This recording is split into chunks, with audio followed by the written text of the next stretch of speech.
273 వన్డేలు, 11,168 పరుగులు, 32 సెంచరీలు, 58 హాఫ్ సెంచరీలు. ఇందులో 3 డబుల్ సెంచరీలు.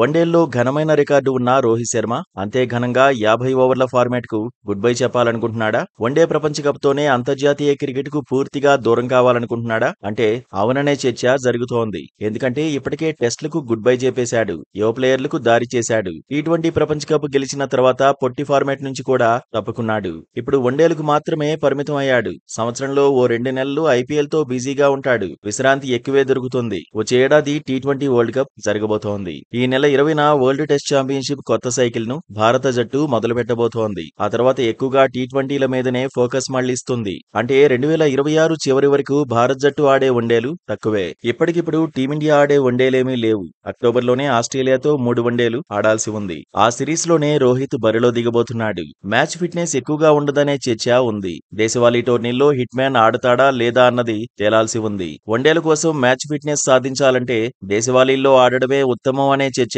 జరుగుతోంది. 2 ఫార్మాట్లకు బై చెప్పినందున ఇప్పుడు రోహిత్ ఫోకస్ మొత్తం వన్డేల మీదే ఉంటుంది అనడంలో డౌట్ లేదు. అయితే వన్డే వరల్డ్ కప్ లో ఆడాలనే లక్ష్యంతోనే 50 ఓవర్ల ఫార్మాట్ కు రోహిత్ గుడ్ బై చెప్పలేదనే చర్చ జరుగుతోంది. టీ20లు టెస్టులకు దూరమైన వన్డేల్లో కొనసాగుతానని హిట్ మ్యాన్ ఇప్పటికే క్లారిటీ ఇచ్చాడు. తనలో ఇంకా ఆట మిగిలే ఉందని అన్నాడు. ఇక వైట్ బాల్ ఫార్మాట్ లో రోహిత్ కి ఇంకా అందనిది ప్రపంచ కప్పే. ఆటగాడిగాను కెప్టెన్ గాను వన్డే ప్రపంచ కప్ ను ముద్దాడలేదు.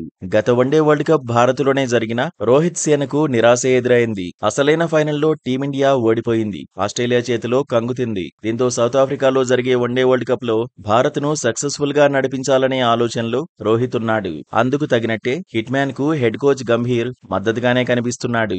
అద్భుతంగా రాణించినంత కాలం భారత జట్టులో హిట్ మ్యాన్ ఉండాలని గతంలోనే చెప్పాడు.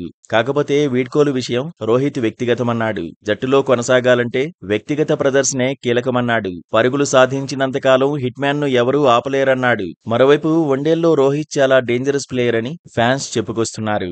గతంతో పోల్చితే ఇప్పుడు బ్యాటింగ్ స్టైల్ ను మార్చేశాడంటున్నారు. ఒకప్పుడు స్లోగా ఇన్నింగ్స్ స్టార్ట్ చేసి గేర్లు మార్చేవాడంటున్నారు. ఇప్పుడు ఎదుర్కొన్న తొలి బంతి నుంచి బాధేస్తున్నాడని గుర్తు చేస్తున్నారు. రోహిత్ ఆడే సెల్ఫ్లెస్ గేమ్ ప్లాన్ టీమిండియాకు అడ్వాంటేజ్ అవుతుందంటున్నారు. వన్డే వరల్డ్ కప్ లో ఖచ్చితంగా ఉండాల్సిన ప్లేయర్ రోహిత్ అని చర్చించుకుంటున్నారు.